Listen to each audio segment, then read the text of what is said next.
পলি ঝোরাকে বলছে, দেখো ঝোরা, তোমার সাথে এভাবে বারবার মেলামেশাটা করা আমার পক্ষে সম্ভব না, কারণ বাড়িতে অনেক লোকজন আছে, কে কী ভাববে, কে কী বলবে ঠিক নাই। আর আরেকটা কথা বলে রাখি, তোমাকে এমনভাবে থাকতে হবে যেন তোমার ববি বুঝতে পারে যে স্রোত কথা তুমি ভুলে গেছো। তখন ঝরা বলল, এই কাজটা যে করবো সেই কাজটা কোন দিন? বিয়ের দিন?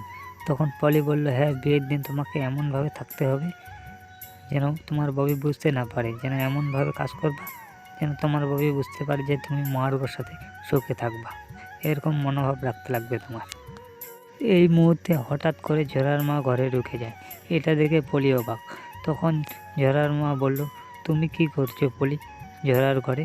তখন পলি বলল, কাকিমা আমি এই তো ঝরার বিয়ে, এখানে কেনাকাটির বিষয়ে আলাপ করছি, কে নেবে আমার থেকে গিফট। তখন ঝরার মা বলল, কেনাকাটির দায়িত্ব কি তোমাকে দিয়েছে? তখন পলি বলল, না না, আমাকে কেন দায়িত্ব দেবে, কেনাকাটার দায়িত্ব আমাকে দেয়নি, আমি জিজ্ঞাসা করছি আমার থেকে কী গিফট নেবে, কিন্তু ও তো কোনো মুখই খুলছে না। এরপর বলল, সমুদ্রদা অনেক কাজ দিয়েছে, সব সারতে হবে। এর কথা বলে ঝোরাকে বলে গেল যে, ঝোরা আসলাম। এরপর ঝোরার মা ঝোরাকে জিজ্ঞাসা করলো, পলি তোমাকে এতক্ষণ ধরে কি বলল? তখন ঝোরা বলল, বলেই তো গেল কি বলছিল আমাকে। দেখো ঝোরা, এই পলির ফাঁদে পা দিও না, কারণ দেখো তোমার বাবা যা করছে সব তোমার ভালোর জন্যই করছে, মহার্ঘের সাথে তুমি অনেক সুখে থাকবা, অনেক সুখে থাকবা।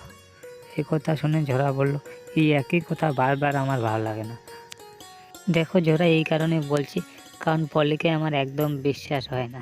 তোমার যা মনে হচ্ছে, যা বলার সব আমাকে বলো না, তুমি আমাকে বলো। তখন ঝোরা বলল, কি বলবো আর বলারই বা কী আছে,